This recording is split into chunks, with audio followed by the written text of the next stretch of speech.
Yo, this is T-Fit here with Fit Bully TV. People, this is our first litter in a very long time.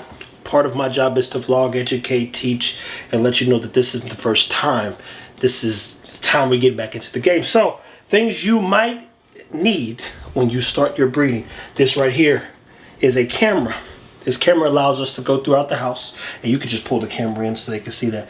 This camera allows us to go anywhere throughout the house and up to 1,000 feet.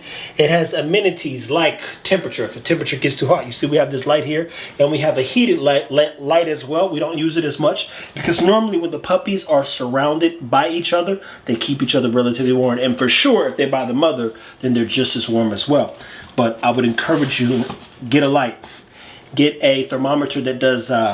I believe it does some type of, it's a thermometer, I believe, versus the regular thermometer, because that can't, I mean, it's just too much to put something in a dog's butt at this stage, unless you're giving them an enema because they're not pooping. But that's for another video.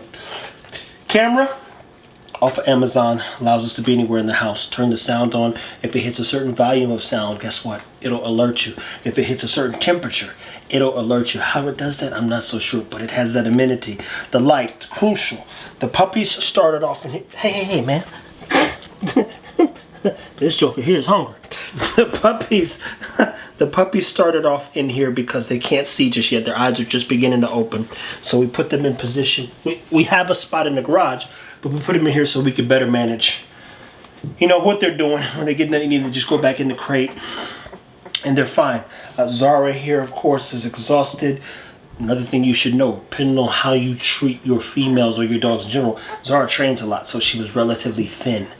Not thin, she's super muscular. But because she's so lean, she stops producing milk earlier than the average dog would, I'd imagine. So, I had to talk to the doctor about that. It's not the worst thing in the world, but again, this video is about the things you need. We'll get back to that too. Gloves. You don't want to touch your nipples with your hand. Depending on where you've been, you should always wash your hands. Normally when I'm messing around and moving the nipple around, I always put gloves on. This is that thermometer thing I was talking about. This one here has a red light.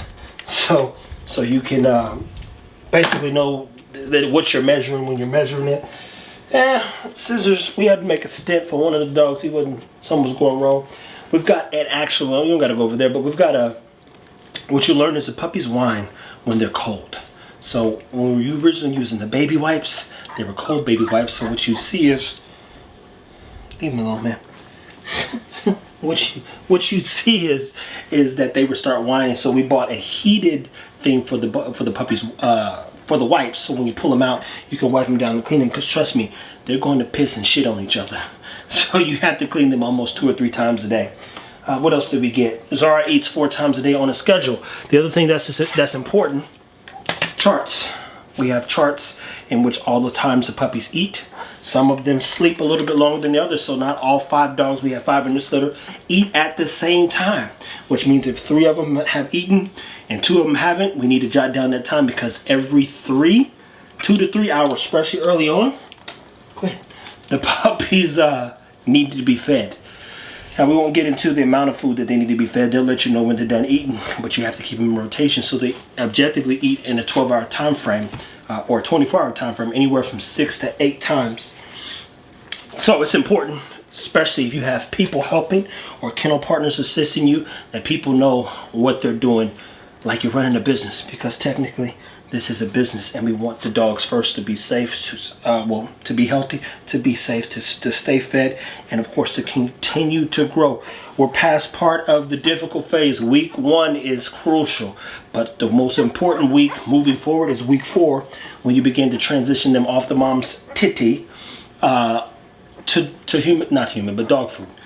So once they can process, poop on their own, then you're good to go. So just want to give you guys some insight on some things that might help you if you're breeding, things to invest in.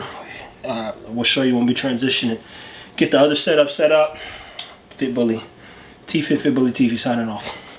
Go and kill it, boss.